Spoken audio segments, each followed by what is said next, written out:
Hi, everybody. Welcome so much. Thank you so much for coming to this session. We're about to get started. I have a couple announcements. Please silence your cell phones. And just so that you know, this session is being filmed. And I'll announce the other parts as we go on.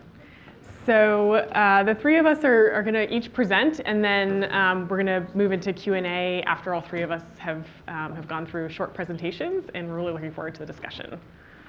So. You guys want to take a seat?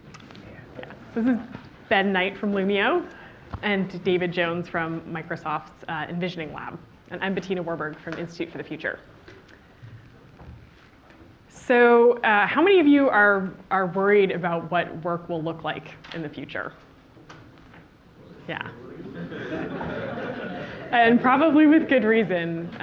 We know that automation is on the rise, job erosion is on the rise, inequality is growing. But today in this session, what we really wanted to do for all of you is actually talk about a different set of forces that are shaping the world of work. At the Institute for the Future, we've researched the future of work and many other topics for over 50 years. And so I wanted to share with you some of our research first, and then kick off some discussion with our guests. In particular, you guys are all social entrepreneurs of some kind. And so we wanted to share a world in which the forces shaping work are really also forces about how we work together in the future. So in 1964, Paul Barron, who's one of our founders at the Institute for the Future, he wrote a paper and was doing some really exciting research on communications infrastructure. He was the inventor of packet switching, which is one of the foundational technologies of the internet. And what he was really trying to accomplish was how to move a system that was very centralized into a system that was much more distributed. And what's interesting to note now is that really over the last 2 decades or so, we've seen almost all institutions undergo the same trajectory, right? Everything from education to banking, journalism has undergone this same trajectory, moving from sort of centralized functions to much more decentralized and eventually very distributed systems. So what I want to share with you guys today are 3 ways that we're seeing this same trajectory affect the world of work. And specifically, I'm going to talk about management, governance, and leadership. And behind all 3 of the shifts that I'll mention is really this principle, that people are organizing themselves in new ways to get things done. So when we look at the world of management, this kind of looks familiar, right? It's very structured. There's specific roles. There's specific routes for getting a task done and reporting back. But this is sort of a bygone era. What we see today looks much more like this. How many of you know Elance or Odesk? These are task routing platforms. They match freelancers with all kinds of jobs that are suited for their skills. And they test those freelancers on those skills pretty regularly. So it's sort of people building portfolios of work and choosing work that suits their needs at a given time. They even have upskilling opportunities for Elance, especially with courses from Coursera that'll tell you what exact skills you need to build in order to do the next kind of job you want to do. We're also seeing programs like this. GigWalk is based in San Francisco, and they link different opportunities based on location. So you as a worker could just take a bunch of different gigs in a row based on where you're going naturally. This actually also allows for different companies to take very large tasks that are pretty much impossible to coordinate and then distribute them among a crowd. This is another example that I find really interesting. MakerFox came out of a group called Edge Riders, which is based in Europe. And they're essentially trying to get all the work done for a project without using money, just using the skills within a network. So an example of this, a colleague and I actually tried to sign up for a conference. And when we went to the registration site, it said, you can't pay for this ticket. You cannot buy it. It's not for sale. In order to attend this conference, you actually had to help build the conference. So it gave us a set of tasks that we were required to do in order to build the conference, in order to attend the conference. So kind of a strange version of using a crowd to actually accomplish a whole bunch of work without money. So all of these are really pointing to what we see as a shift from humans to algorithms in terms of management. That so much more of the management architecture is about now routing people to tasks and tasks to people in the right way. Governance is also facing some shifts, and specifically how we make decisions in the future. So Ben Knight is going to talk much more about Loomio and his trajectory with this platform. But what I find interesting about Loomio, it's a collective decision-making platform. It's a tool for many people to come to decisions together. And it's being used at many different scales. It's being used in government municipalities, by networks, by households even. So really allowing people to come together in a new way. This is Pia Mancini, and she has launched a different platform called Democracy OS, which is taking similar types of participatory structures to what we see as a very closed system between elected officials and their constituencies. So opening up conversation around policy at the moment when policy votes are happening, rather than having a constituency only deal with their elected official at voting time, say. This is not a great image because there is no image of the next example, which is distributed autonomous systems and organizations. And DAOs are a group of organizations that are coming out of the blockchain technology that underrides a lot of cryptocurrencies. So everything from Bitcoin to a lot of the alternative currencies that are developing right now. And what it essentially means is that you can create an organization that functions without any human involvement. And it abides by a set of incorruptible rules that you've written into it as code. So we even see a really different form of governance there. All of these are kind of pointing towards a shift from much more hierarchical structures of governance to much more participatory structures. The last topic I want to touch on in work is leadership itself. And we're seeing a lot of growth in terms of what some people call leaderless revolutions, different forms of distributed leadership. I just want to highlight a few. This is Mike Zuckerman. He and a group of friends started a project called Free Space. And they rented a sort of downtrodden building in San Francisco for a month and rented it for $1, sort of an experimental project. And they opened it up as a community center, and all sorts of amazing things happened there. But what was really incredible is that the concept popped up all over the world. And so we saw a free space in Rio and the Philippines and in Mexico City and in Uganda, Catalonia, all over the world. And they really had no leadership. They considered themselves adhocracies. They sort of started and ran and then dissolved when they needed to, and they would jump on conference calls with each other maybe once a month, but that was about it. This was a fully functional community center, almost development project that didn't have any type of leadership structure. Coworker has recently come up a lot, is a platform for distributed workers to organize and run campaigns. So a more whimsical example is a barista from Starbucks started a campaign to be able to show her tattoos, which was apparently against Starbucks policy. And so this became very large, this campaign, and they actually lobbied for Starbucks to change their policy really quickly.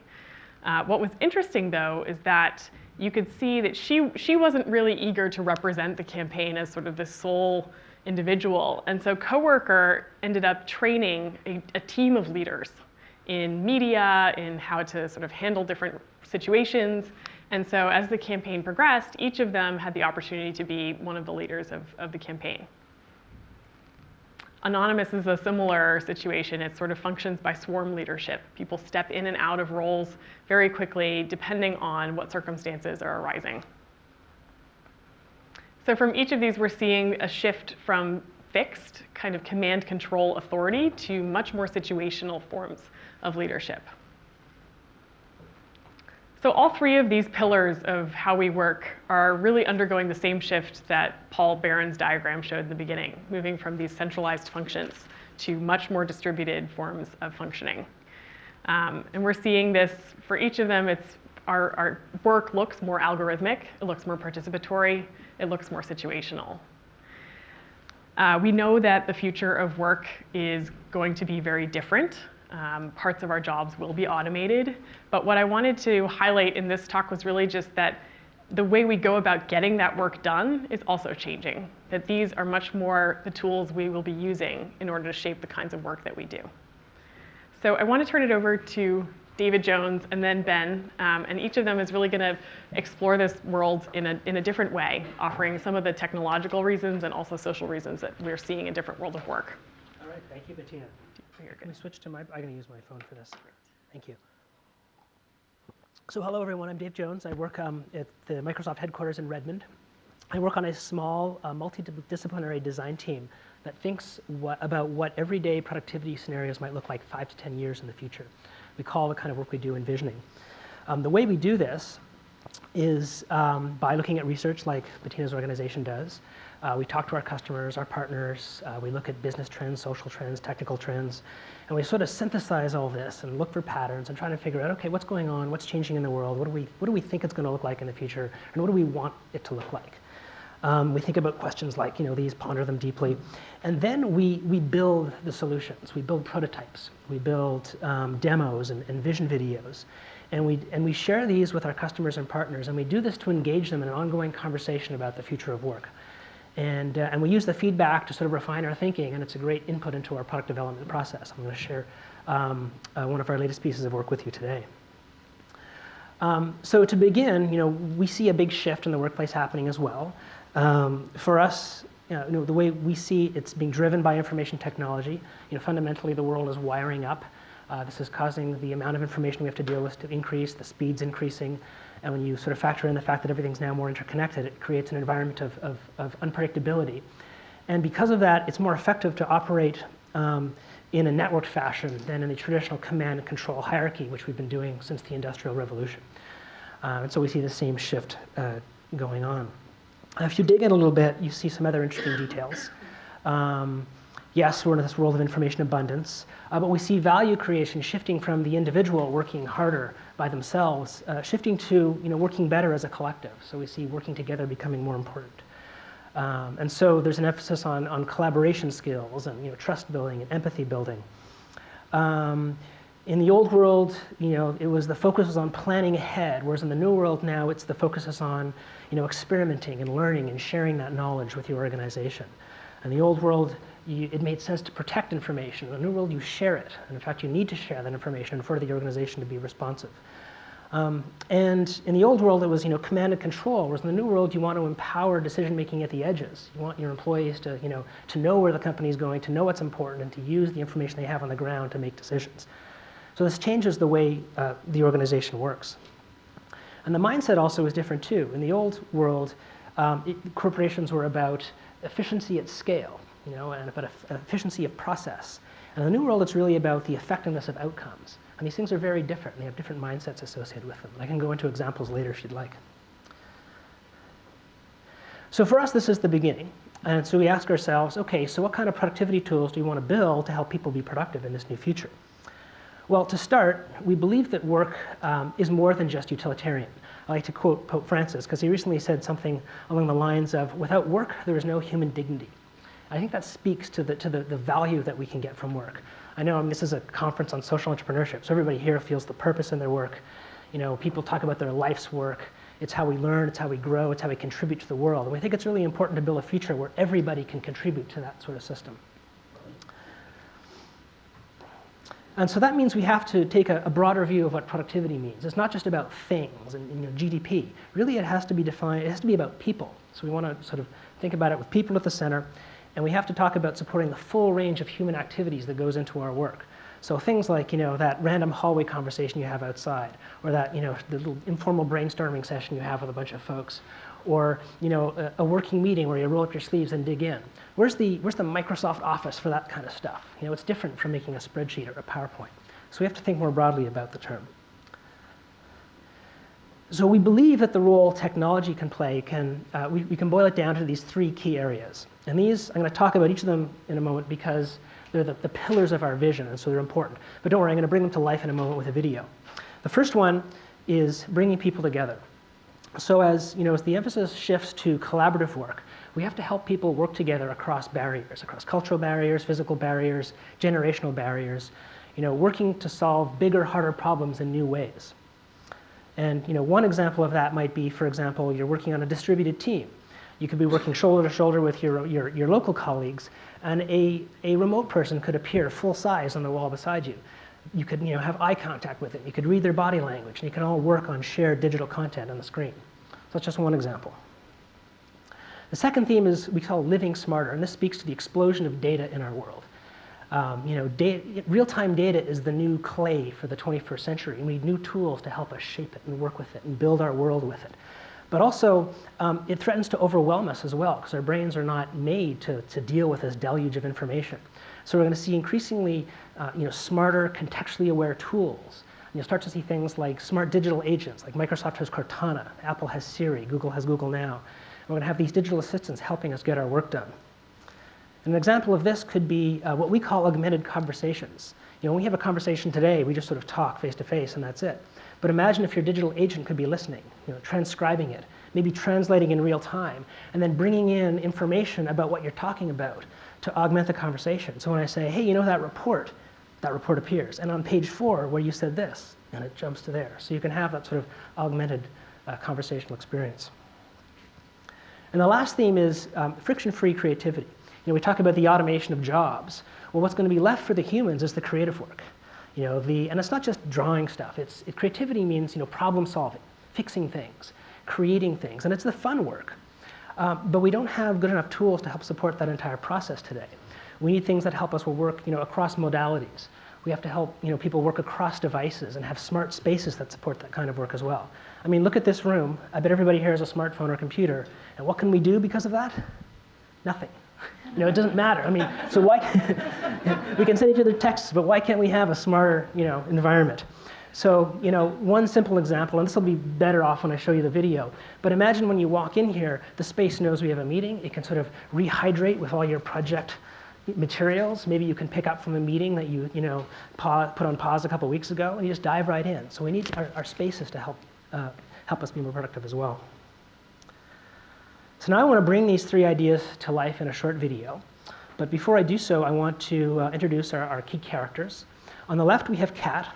She's a 20-something marine biologist. She's an independent worker, so reflecting that sort of growing contingent workforce. And on the right, we have Lola. She works at a biotech company, and she represents the sort of new type of leadership in these responsible organizations. Her job is to assemble teams to work on projects, and the project she's working on is building a new biorefinery in Asia. And so I'll run the video, and I will narrate it for you lightly as we go along, so it's a lot to take in at once. So we start with Kat underwater. She has HoloLens built into her dive mask, so she sees all her dive critical information appearing in her field of view. There's holograms representing her research. Here she's taking a sample of the kelp, and there's a holographic UI appearing around the sample case. She can tag some wildlife to add it to a survey. And here we see somebody inking her view, and they're looking at a sea urchin. What's happening is there's a real-time conversation happening. It's being translated, and there's a mute girl who's talking to Kat. And they're studying marine biology. They're participating in her dive experience. And all the kids are following along in different ways.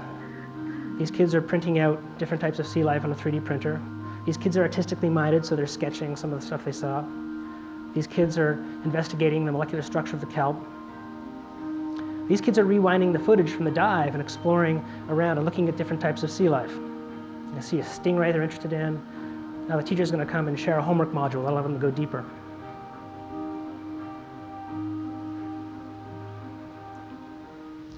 So Kat's done her dive, so she's going to go get some lunch.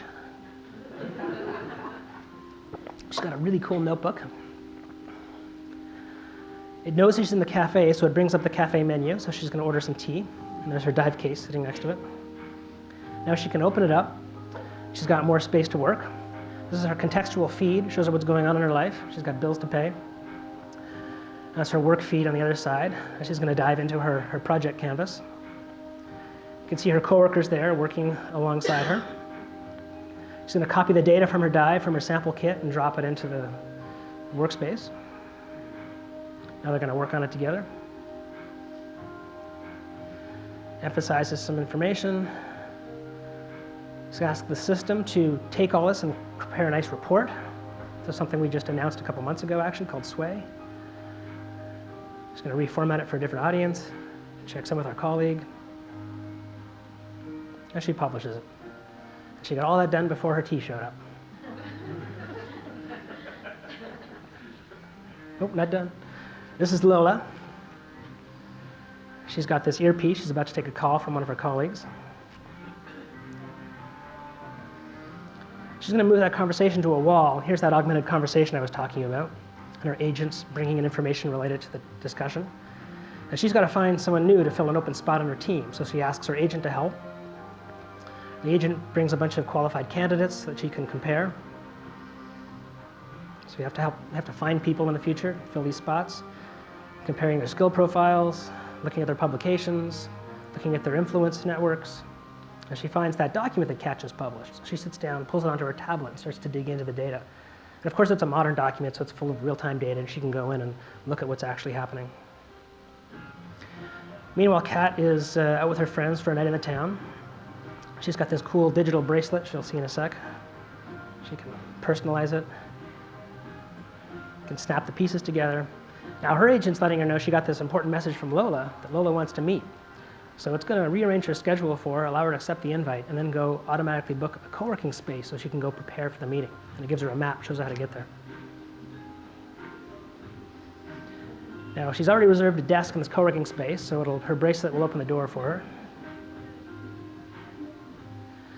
And she's going to take the project information, move it to the desk, stick in these biometric sensing earbuds that'll connect to the desk as well, and she can dig in. If she wants more information about something, she can ask her agent to get it for her. If there's data she has questions about, she can actually have the system connect her to the person who knows the answer. And then when she gets into the state of flow, she starts to focus. Her earpiece turns red, the desk turns off all notifications, and sort of gets out of the way and lets her get her work done. So Lola sees that Kat has joined her team, so she's happy, her job's done. She's going to have a smoothie. And she's going to sit down and talk to her dad, who lives in another city, but they have this autostereoscopic 3D display that makes them feel like they're sitting in the same room together. And he's showing off his new bionic knee, which is working really well. Now we're going to see Kat and her team at work the next day. Here they rehydrate their blackboard with their project information. They can work shoulder to shoulder using touch, pen interfaces. This is all metabolic pathway stuff, using devices in the room as well, all working on the same information, gestures. Now Lola wants to share some new information with them, so she appears as an avatar on the board. She can interact with the content directly. She can look at them, see how they react. The agent can contribute information as well. They've got a problem, they need to increase the kelp yields. So Kat is now going to go pull up a 3D model of the kelp farm. This is a simulated holographic display. It's a real thing. She's going to go now modify the size of the kelp farm using her ability to visualize the nutrient currents in the ocean. And now a couple months later, a fisherman can fire up these aquatic drones. They're going to swim off, inspect the kelp. And they feed the data back in real time to Kat and her colleagues. And we see that the project's on track. They're all super happy. Her work there is almost done. She's got 3 new job offers. She feels good about her career. It's a nice sunny day. And life is good for Kat. So it's a lot of information to pack into 6 minutes. It takes me about an hour to unpack it all, but feel free to ask questions later, and I'm around for the next couple of days if you want to go into anything in more detail. All right. Oh, thanks. So one more slide here. There we go. So I hope I was able to bring some of these scenarios to life for you. And hope I showed how by investing in these areas we can help be more productive in the future, but also in the process also make work more human. And I think that's something we can all get behind. So thank you.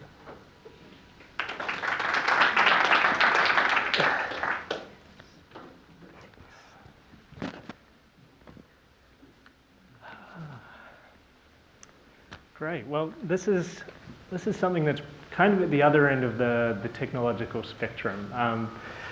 So I'll just jump straight in. So a few years ago, I started a PhD, researching the evolution of collective intelligence in humans. And I was studying cumulative cultural evolution. So this notion that with every generation, humans are able to achieve things that the previous generation was unable to. So we see this sort of progression of technological complexity over time. And I got sent to Texas to do field work, working in a primate sanctuary with chimpanzees, teaching them to use touchscreens. Just totally obsessed with this question of why it is that humans, as far as we know, are the only species that's becoming collectively more intelligent over time. But every night I'd go home from the research center and I'd be flooded with, with images, largely through social media, of things going really seriously wrong in the world. So just flooded with images of, and data about ecosystem collapse, environmental collapse, economic dysfunction, failing governments, and just feeling more and more like the real question that I needed to be asking was, if we're all in theory getting so much more intelligent, why is it that our biggest institutions are just totally failing to solve the biggest problems that we're all facing collectively? Why is it that our behavior as a species at a systemic level seems to be in many ways less and less intelligent? So I got, I guess, kind of this feeling of, I don't know, almost, I guess thinking about this from a collective intelligence perspective, this feeling of sort of guilt about, studying this question that was interesting in an academic sense, but in a real world sense didn't feel like it was having much meaningful impact. And I guess just thinking about things from a collective intelligence perspective, it's not really that surprising that our systems are failing in such a significant way when so many of our structures are still organized in this rigid top-down hierarchical way that shuts out the intelligence of most of the people working in those systems. So much of our work is still organized in this, I guess, with this concentration of power and influence and knowledge that really doesn't do much to allow the collective intelligence of humans as a species and members of organizations to influence the intelligence of the behavior of the organization. And so I ended up coming back to New Zealand and got involved in social movement organizing, social justice organizing. This was in 2011 when something really interesting started happening. So seeing this wave of social movements mobilized really rapidly through social media, sweeping through Tunisia, through the Arab Spring revolutions, through the Indignados in Latin America and Spain, and then in Occupy Wall Street. And then in October 15th, 2011, seeing that movement spread to more than 800 cities around the world. So for me, this was my first experience of collective decision-making on a really large scale. Seeing these self-organizing communities come together, engaging in dialogue and making decisions in a way that really engaged all the perspectives that were present. So seeing decision-making that made space for diverse perspectives to feed into the process so that the decisions a group can make when the process is well facilitated can be more intelligent than decisions an individual would have made. But we also saw the flip side of that process, which, when it wasn't well facilitated, meetings could drag on for 5 hours with nothing being decided. You have this, when people need to be in the same place at the same time to participate, you cut out anyone that has other things going on in their lives. And loud voices dominating discussion and shutting out other perspectives. So, sure, this wasn't a top-down, rigid sort of pyramid structure, but it also didn't feel like an efficient way to get things done. It started to feel more like this sort of disorganized, like blob-like structure that over time went from being this participatory, inclusive, self-organizing social organization into this uncoordinated, slow, unpredictable social formation. So it was sort of a bunch of us at Occupy got together and started thinking about, we're in this situation where the two dominant modes of social organizing both have severe limitations. So, you've got bottom-up organizing, which we were in the middle of, really good for mobilizing huge numbers of people, can be really inclusive and empowering, but can also be really slow and fragile over time. And top-down institutional organizing can be disempowering. It can be fast and clear in the short term, but it can be disempowering, it can be rigid, and it can be exclusionary. And it can fail to enable or leverage the collective intelligence of all the people in the organization. So we're thinking, surely there's a way of using the internet, which we're using, this networked communications infrastructure, which we're using to communicate every day, which we use in the mobilization of hundreds of thousands of people. Surely there's a way of using that technology to also make clear decisions together, to network not just our communication, but also our decision making. And so at exactly that time, we met up with people from a social enterprise network in Wellington called Inspiral.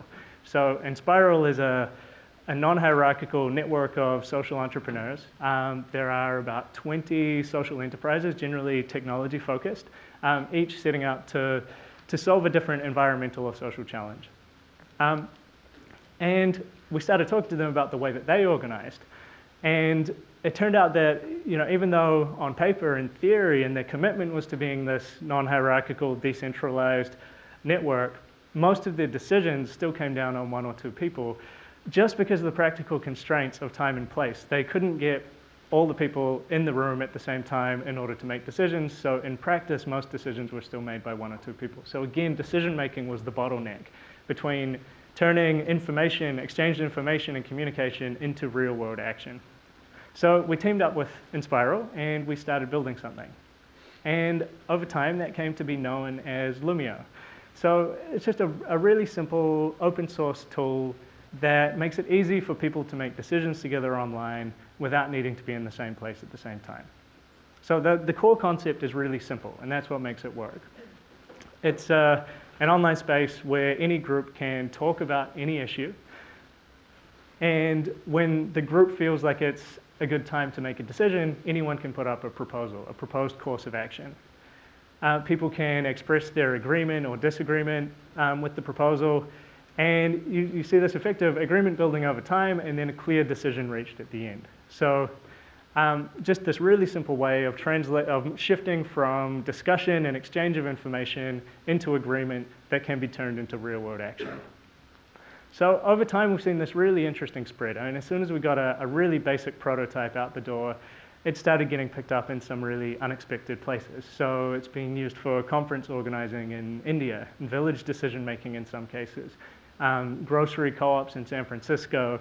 It's being picked up by companies like Dropbox and Quora have teams using it, right down to groups of 12-year-olds in their junior high schools using it to make decisions with parents and teachers. And in the NGO and development space, we're seeing some really interesting use cases pop up too, with groups like UNICEF using it for staff decision-making and cross-team decision-making instead of video conferences with 15 people in 15 countries really struggling to make decisions. So where we're at now is, it's just organically growing to a user base of, as of this morning, more than 79,000 people. And more than 25,000 decisions have been made in the system in the last 2 years. So, it's still very much pre-scale, but just seeing, and all of this has been achieved with a beta platform, so kind of a late-stage prototype.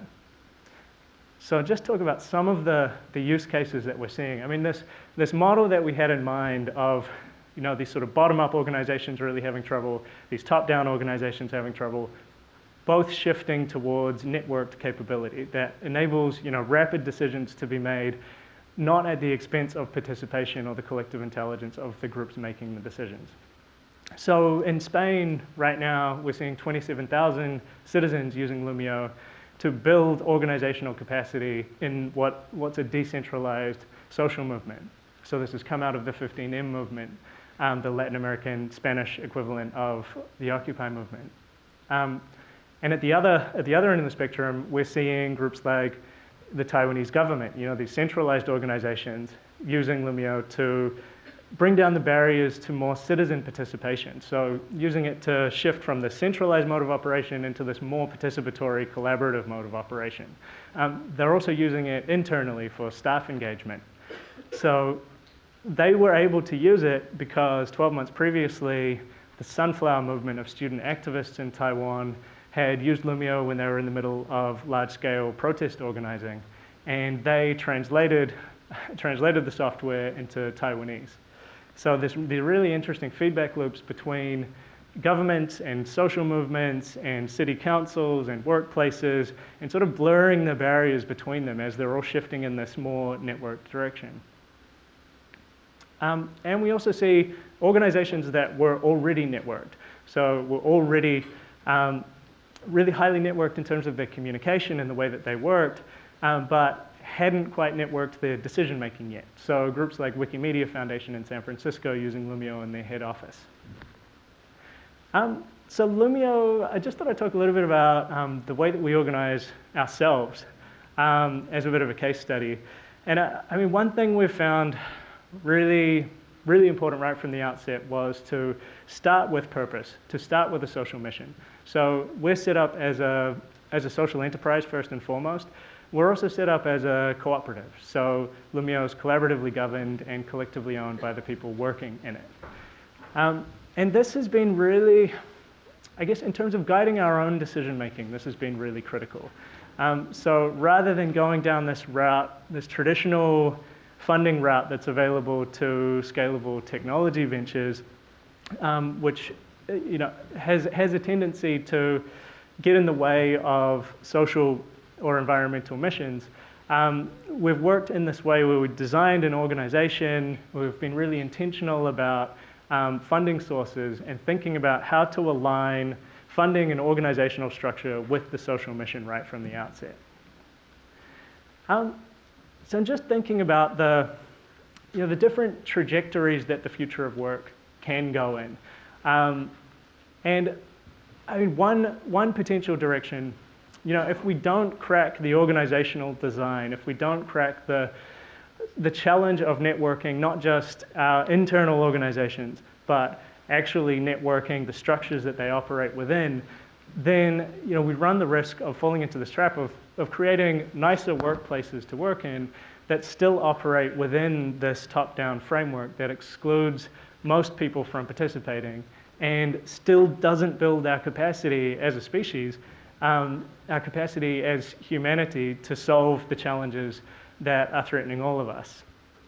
But there's another vision of the future of work, which really does tackle those challenges, which does push for different models of ownership, different models of governance, that really does think about organizational structure as one technology that we can innovate with. As a technology that organizational structure is something that we can try new modes of organizing that align with problem solving. If we reconceive of work as, not just as a job that I do to make money, but if I think of work as humans coming together, organizing around solving a collective challenge, organizing around a shared purpose, and have our organizational design flow on from that.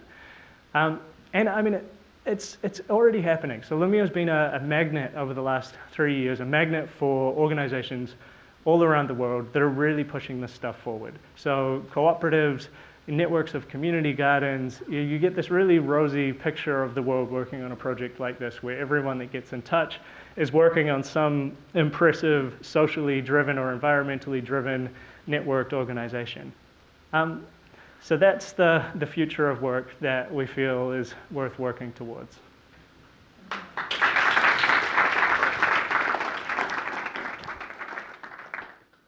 Thank you both so much. It's such an interesting juxtaposition. We planned this session on purpose to really highlight both a technological lens of how we're adapting and some of the new tools that are coming our way, as well as a social lens of what are the low-tech capabilities that we have for collaboration and work in the world of the future.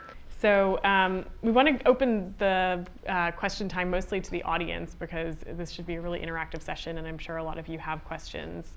I want to start out with just one and say, I think in both of your presentations, we've been talking about equity in some capacity. How do you involve marginalized voices? How do you sort of broaden the participatory framework of work? And I'm wondering, David, if you can tell us a little bit about some of the tools in particular that you see sort of developing in the next. I should highlight all of the tools that are in David's video are in the works or already Everything in I showed is existence. based on real technology. Right. Nothing is product roadmap necessarily. Like the holographic display, it's really cool, but why? You know, that's why we put it in there so we could see if anybody thought it was a good idea. Test it out. Okay. But I would say if you can talk a little bit about some of the tools you're seeing in terms of the sort of tech side of how do we bring more marginalized voices into some of our work projects. And then Ben, if you can talk about the same, an equity lens. So, good question. Like, it depends on what you mean by marginalized. You know, on one hand, tech is going to become much less expensive, so it becomes more broadly accessible. There's also people with disabilities, and tech can help them, you know, participate in ways like through, you know, we showed the mute girl who was signing and the system was translating, so she could participate in that conversation as well.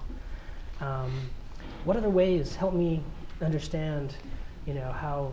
And when I think of like marginalized people, sometimes it's not work is not the issue.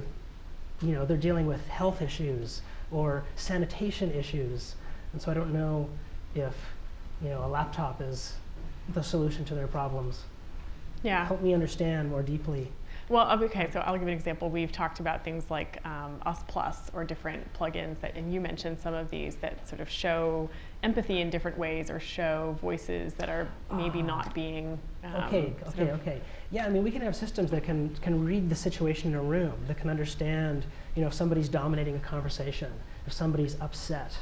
You know, there's patterns we can detect, and that feedback can be provided to the participants and say, hey, you know, you're dominating, stop talking so much. Or Sue over there, Sue's not happy, you know, clearly she didn't agree with something. Let's give Sue the floor and make sure we hear what she has to say. And especially if you have these distributed conversations as well, where you can maybe, you know, you're dealing with people in multiple countries, you don't know how they're feeling. So the system can do a lot to bring that information to the forefront and allow you to take intelligent action on it. Ben, do you have an equity story? Yeah, well, I mean, I guess that the groups that we tend to be contacted by are using, you know, they're using Loomio specifically to bring down the barriers to including more diverse perspectives in their decision making.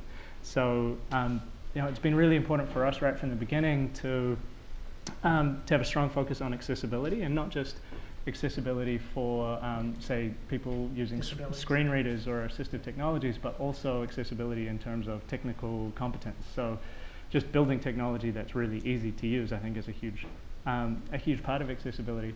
But I guess at a sort of systems level, I mean, for me, it's really about, in terms of equitable distribution of technology, it's really about setting up not just the technologies that we design, but the organizations that are building the technologies that we design, with an explicit focus on equitable distribution of value, and setting up organizations that don't. I mean, I guess I feel like as long as organizations are driven, if their decisions are driven primarily by profit maximization, not profit making, but profit maximization in particular, then it's really difficult for them to, over time, keep making decisions that favor the equitable distribution of the technology that they're building. If their design decisions are influenced more by profit maximizing than by the value and the equitable distribution of that value, then I think we're really going to struggle. So for me,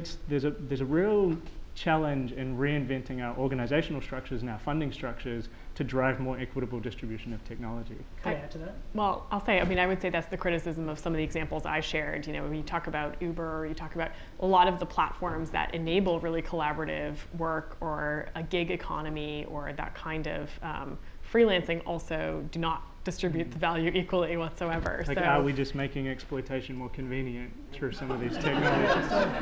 So yeah, there's that. No, but I think it's a valid point. Is, you know, there are some people who are working on a concept of, you know, what are positive platforms? How do you design ethics into technology from the outset, and both organizationally and in terms of distribution of value? So it's a really important point. How about a question about convenience? What are we giving up in terms of? I'm seeing questions. I'm seeing hands going up Okay. in the audience though. So I don't Okay. know. All right. Fair. Can we take this one? Please introduce yourself too. Yes, Frank Altman with Community Reinvestment Fund. This is a fascinating discussion. I've been thinking very much about this along the lines of work that we do in community development finance. We have an industry, there's a network. It's got to be networked together in a different way than it is. But I guess there's two things that come out of reactions that I have come out of what I've seen here. One is the idea of the autonomous worker. There's a different risk there, and these are revolutionary ideas that are coming up. So I'm fascinated by them. The risk of people who don't have the skills to actually go out and market themselves. They need to be in an organization that nurtures them and so forth. They need to be on a team. And then the second thing is, a lot of what I see up here is absolutely questioning the foundations of the corporate structure and ownership, intellectual property. And so the boundaries of the corporation are bound to be pierced in some way. But we have a whole legal system and other things that is supporting the command and control top-down ownership system. And how does this new way of working, how is that compatible with the system that we have in most of the Western world? And where do you see the eruptions that might occur between the two models? Well, you're absolutely right. I mean, yes, there's lots of change coming. We see it happening, and we see more and more people realizing it and waking up to it and wanting to have these discussions. I don't know if there's any easy answers. We're just going to have to figure it out together. But we can, go in with eyes open and maybe sort of do it mindfully, and so that we don't end up with a big mess and we end up sort of, transitioning to some different way of working, different way of sharing value. I don't know. Yeah, I think you've hit on the sort of core of, of any discussion about technology in particular. More important than the technology itself is the social, economic, political context in which it's implemented. And I think that we're already seeing the friction between these new ways of working, these collaborative ways of working, this expectation that younger people have that they will be involved in things because their lives have been spent on the internet where they can touch anything without asking for permission. I think we're already seeing it, and there are major challenges around how you get the benefits of collectivization and coordination of workers who are not working within a traditional collectivized labor structure. I think we are seeing the friction between, I think we're seeing the limitations of what a profit-maximizing corporate model can offer in terms of solving major problems. And I guess my hope is that we will be able to push in a more collaborative direction that's collaborative in a meaningful sense, like not just people within an organization working together, but organizations and institutions working together, not to further institutional self-interest, but to further collective interest. And I think there are, the profit-maximizing corporate form, taking a futures focus, I feel has got to be a relic of the past, or we're not going to make substantial progress in solving the most pressing problems that we're all facing. I would agree. I think there's also, there are new economic models that people are trying to evolve. Everything from the crypto economy, which has sort of a very scary side and a very opportunistic, incredible side associated with it, to parts of the collaborative economy. There's a lot of different models that people are testing out sort of on the fringe. So we're coming to that kind of moment where our economy looks much more like multiple types of economies, and we're navigating between those. And our legal structures will also have to adapt, for sure. Yeah, just add one comment. I think the right approach to take is to do small scale experiments and to, and watch and learn and then share the results. Take that sort of responsive network approach and apply it to the bigger problem at hand. Questions? Here? Thanks for outlining. My name is Talef Tollefson. I'm involved in social impact fund, but I'm also a venture capitalist. Thanks for outlining some very interesting perspectives on distributed, flexible, collaborative trends. I totally agree with which to be trend lines. I've come from this from a different perspective in the sense that I've been involved in building and being part of setting up, as an investor in some more than 100 tech companies. And many of these companies have created huge shareholder value, but when looking back and being a bit hard on myself, we created much fewer jobs than we should have done. I'm less than impressed by what I've been doing over the last 20 years in terms of job creation. And And you see that with new tech companies coming up. I mean, one extreme example from Scandinavia, where I'm based, is Mojang, the creator of Minecraft, that you guys bought. 32 employees, $2.5 billion, whilst Volvo cars was sold 2 years before that for half that amount and 20,000 employees, right? So you create huge shareholder value, but very few jobs. And we also have some of those companies. And you see in California is one of the states in the US with the highest unemployment rates, but still, I mean, some very impressive companies. Yeah. So my question to you is, in some of these trend lines, because we all talk about productivity tools. Productivity is normally about getting rid of people. Do you see some trends that can also be creating new jobs? Or do you think that will increasingly be few of us that will be high competence workers and lots of people that will be struggling to be involved? Good question. I know there's a lot of new kinds of jobs that even 10 years ago, people wouldn't have even understood what you were talking about. You know, like search engine optimizer or social media, you know, something. So there is new types of work being created. I don't know how much though. I don't know if that offsets the jobs that are going to be eliminated by automation. It is a concern. I mean, I think there's a really interesting trend to, at least in my lived experience, like virtually everyone I know and spend time around is in a really precarious economic position. They are mostly working on things they deeply care about, which sort of balances that out and in their decision making. But their economic existence is really precarious. There's this, I mean, people are now using the term precariat, right, as the 21st century proletariat. And I think that's, you see, social movements are full of these people, these freelance workers, flocked to Occupy Wall Street, and you had comms tents full of laptops that look like co-working spaces but are in the middle of a protest camp. I was at a protest 2 days ago up in North London, the Sweets Way housing estate that's being evicted. And I turned up to a public meeting, and these families that are being evicted from social housing are getting comms and social media training. They're sitting there with laptops. They're working. You know, I think our conception of what work is and isn't is changing really rapidly. And I feel like this ties in really closely with developments in crypto and this interest in new forms of value allocation outside of the centralized monetary system. Like, these things are still of value, it's just they're not valued by the traditional economy. And the hope is that the economy keeps up, or the economy catches up. Rather than constraining these forms of value creation that are intensely valuable in tangible terms but are not valued by our current economic systems.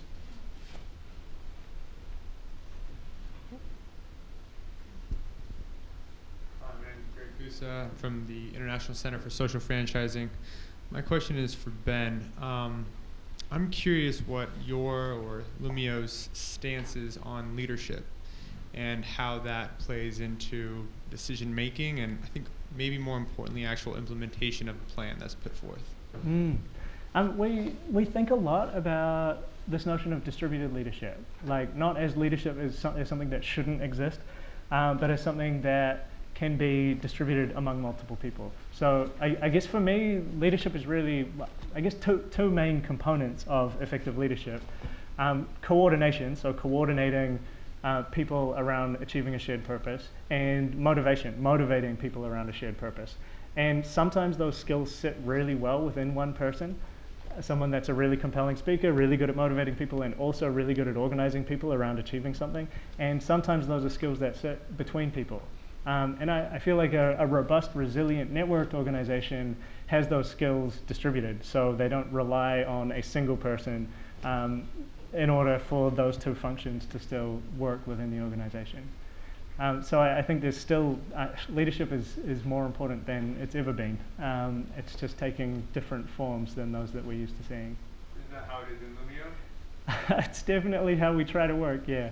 Now, we put a lot of effort into thinking very intentionally about specialization and coordination and delegation and how those can work without coercion. So the goal for us is always maximizing coordination while minimizing coercion in our organizations. Yes, up here in the white.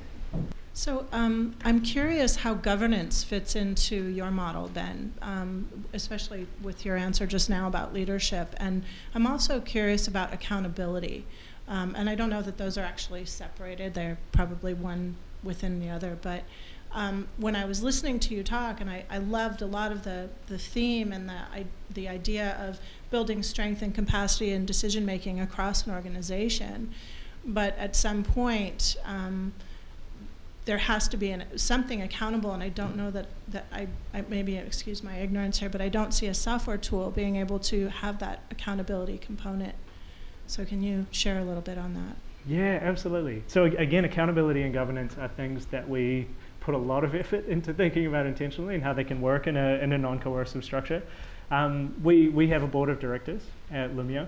So that board of directors makes decisions, so in person, in board meetings, but also in a Loomio group for the board of directors, which the other employees can see. So it's transparent, it's accountable. There's a record of every decision that we've made as a board. So I sit on the board, I'm one of the directors.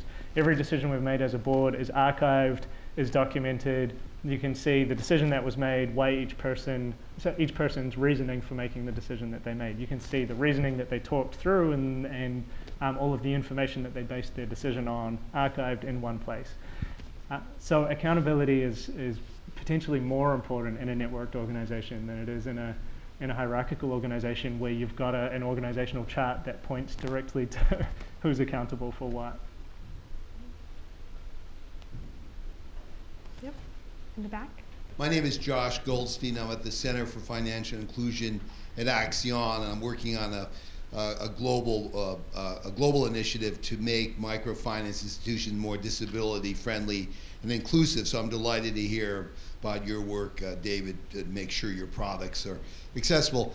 My question is maybe an historical one in the sense that when you look at the answer to communist ideas in the 30s and 40s, one of them was that capitalism and the systems had to create more of a social welfare state to take care of those who would not be accommodated in the system, would not find work. And you see with the Bevan government in England doing the same thing, and Roosevelt with the New Deal. So my question is, are we in a similar era like now? Are we facing the inevitability of not the future of the work, but the decline of the possibility of work for a large number of people, and therefore the need for government to take care of more and more people who will not have gainful employment? Because as we're seeing, even in professions like medicine and flying an airplane and all these other kinds of professional activities, really, I think we're going to have a societal conversation that maybe these disruptions aren't good, and we're going to want people to continue to have the dignity of work, even if there are ways of reducing costs. So I'm just wondering if you thought about that in your work. So, Thank you. So I'm an engineer, not an economist, so I'm out of my depth talking about stuff like that, but I do think about it a lot, because you can't look at what you see in the trends and wonder, like, wow, what are people going to do? And what about the people who can't contribute because their skills are just not, competitive with what you can do with automation? But at the same time, when you look at, the automation is going to drive down the cost of production for so many things, and so the goods and services that are going to be produced will be available cheaply for everyone. So it does call into question, what is the right model for how do we capture the value or the profit, and how do we distribute that amongst the population? I don't know what the answer is. I'd love to have deeper discussions about that, but it does, when you look at trends like the growing contingent workforce, where people are just, there's no long-term job security, it does kind of imply that you need some kind of social safety net or a stronger ones to support those types of existences. Thank you. We're also seeing, basic income is a conversation at the governmental level in a lot of places. I think it's not, it's an interesting time to be questioning the role of government in particular in terms of our workforce development. So it's a really in the past, sort of disruptive technology always led, in spite of many fears, that there was new jobs. And I'm wondering, is this time different, really? That we're not going to see a really... Nobody knows, but people are getting nervous about maybe it is different this time, but nobody really knows. Right here. You? Yeah, I just want to say thanks to all three of you. I enjoyed each and every one of your presentations, and you got me thinking about a lot of stuff. But my question comes down to the role of the individual. I buy into this, interconnected nodal network. But if I look back at experiences I've had, or look at the history of companies and whatnot, individuals do matter, and creativity matters, and innovation matters, and insight matters. And when I think about Loomio, I worry a little bit about decision making by committee and ending up with, and there's some joke about a moose was an animal that was designed by 20 people, and you get the worst of everything, as opposed to really rising to the best. And I try to think about like Steve Jobs creating the tools I have in front of me, or Bill Gates creating Microsoft. I'm from Seattle. So how does that fit in to this model where, talent and insight have mattered in history? And how do you recognize that and make sure that those voices are still celebrated and inspiration can happen, as opposed to having this collective mass? How do they honor that? So the whole focus, all of the design thinking that has driven Loomio right from the beginning is thinking about this principle of maximizing individual autonomy, individual innovation, at the same time as maximizing collective autonomy, the ability of the collective to achieve a shared purpose. So it's modes of decision making that favor the collective at the expense of the individual. Majority rules polling is like a terrible way for a group to make decisions in terms of stifling innovation. But if you have a genuinely collaborative process, say a safe space where every voice is empowered equally, where every perspective can be involved in a decision-making process, maximizing the diversity of inputs that feed into a synthesis, there's this phrase about a tapestry of unmerged voices being, this notion of really effective collaboration that's that involves lots of people and is also capable of innovation, involves outside perspectives, involves outside of fringe voices. That's the sort of the ideal that we're all aiming for. So this iPhone would have been better had jobs been collaborative as opposed to what it is. I suspect that's the model. If the collaboration was in the context of enabling fringe ideas to feed into the process, like I would be pretty surprised if Steve Jobs didn't get inspiration from other people in the course of his design work. And it's very different to everyone being involved in every decision. It's very different to taking the average preference. It's about a process of bringing together diverse inputs into a synthesis that doesn't alienate any of the people involved. It doesn't exploit any of the people involved. I would say from personal experience using Loomio in my household, it is a process where you learn a lot of perspectives, and then it doesn't change the fact that one person maybe holds the lease, right? That doesn't necessarily change the architectures that are there for implementation, or who does bear the burden.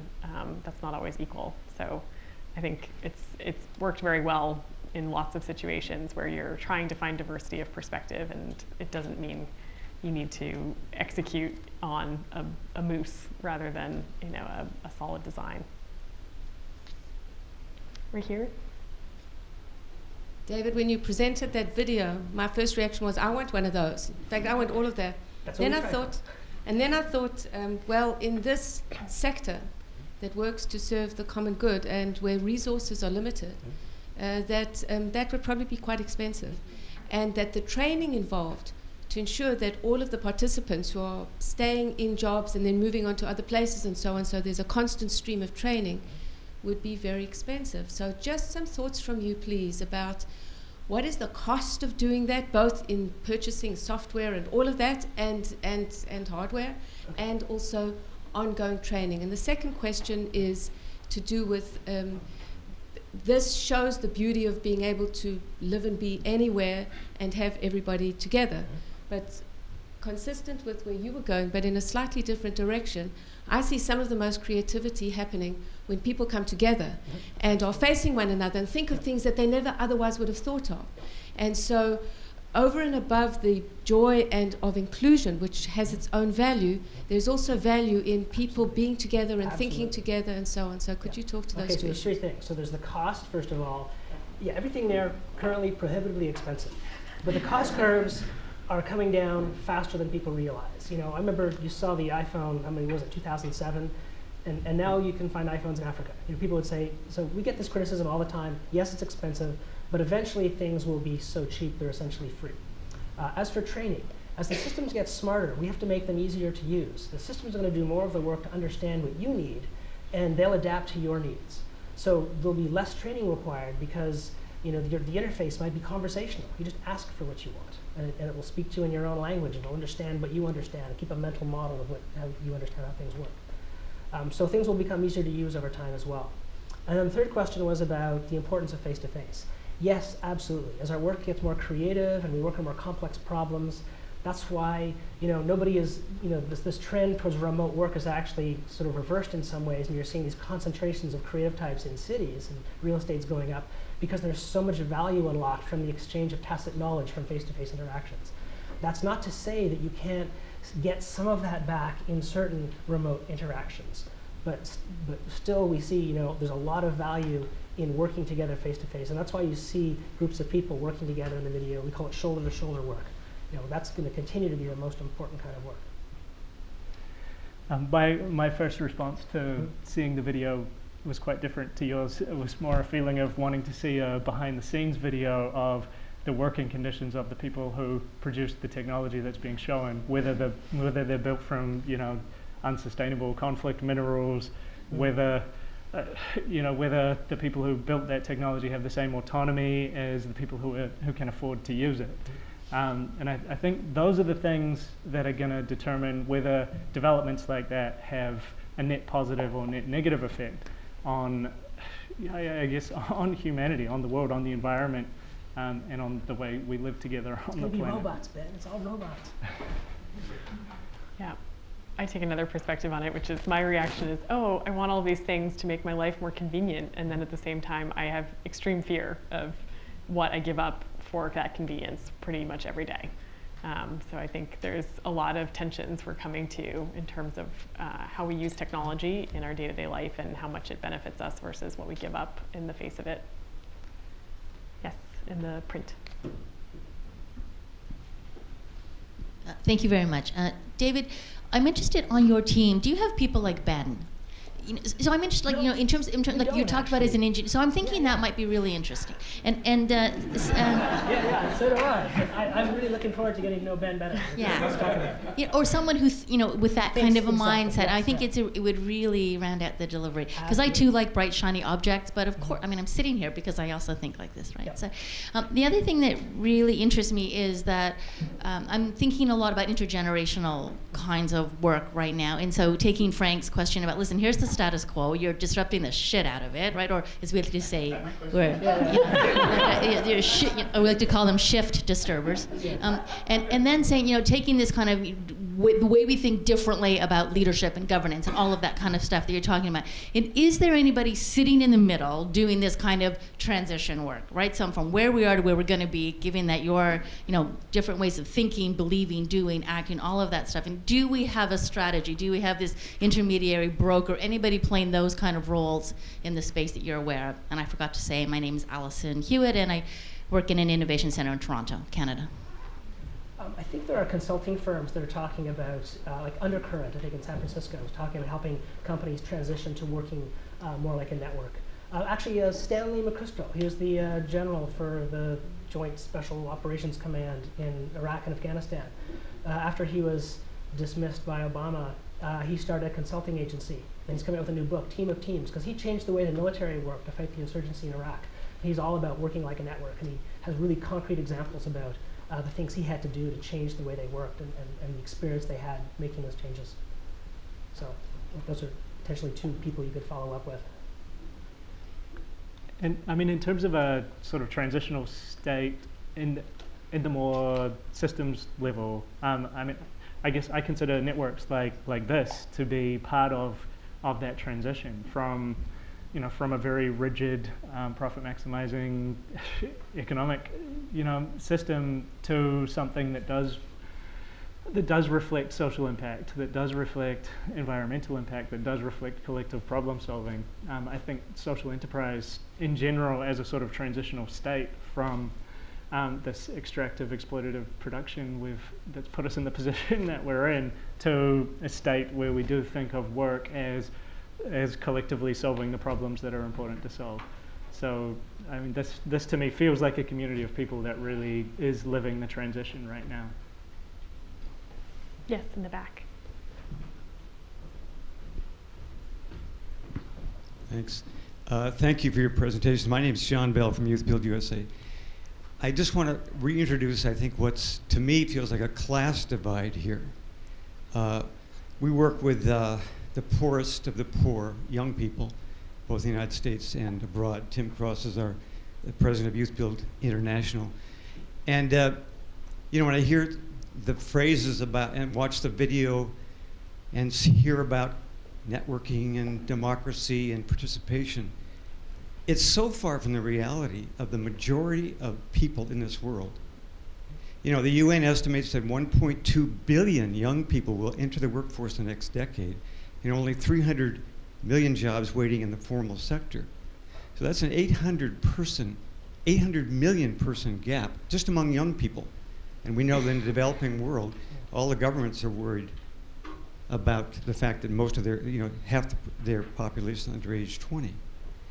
The future, I came here because I thought, well, we're going to talk about the future of work on that level.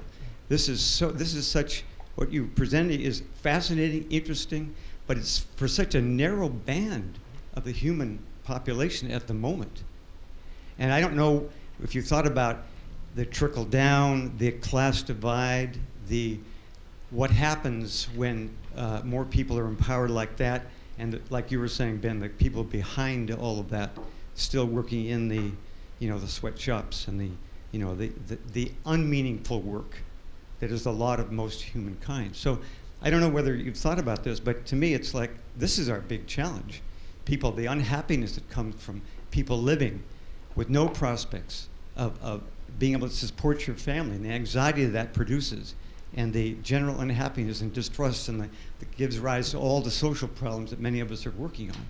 I think that's a huge problem, and that's about the future work for me. So any thoughts or dialogue about that, I'd be welcome. I just want to say, I'm here to learn about that. That's why I came to the conference. I want to learn more about these different perspectives. So thank you for bringing it up. I want to chat more about that. I mean, for me, that's like the biggest blind spot in most technology development right now, is that it's premised on the assumption that we should only be building things for people privileged enough to be able to afford the technology that we're building. And I guess for me, the reason it feels so important for us to have a focus on building tools that equip social movements driving for social justice and economic justice, to equip them with tools to build their capacity to drive the changes that are, you know, that are further reaching than the privileged class that's able to access that technology, feels like one of the most important things that we can be working on.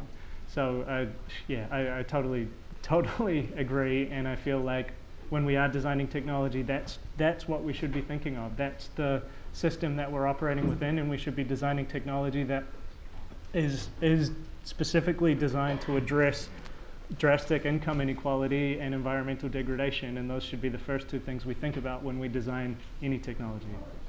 I think Ben's point earlier, the term the precariat, that's one that we use pretty significantly in our work and our research.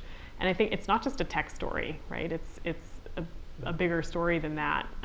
What are we going to do with a mass of people who do not have traditional job prospects? What do their options look like? And how do we sort of change the systems that we're used to using to guide those people? How do we change those systems to be more proactive? So some of that is through technology, some of it's through internet access, structural changes, some of it's through new valuation processes, new economics.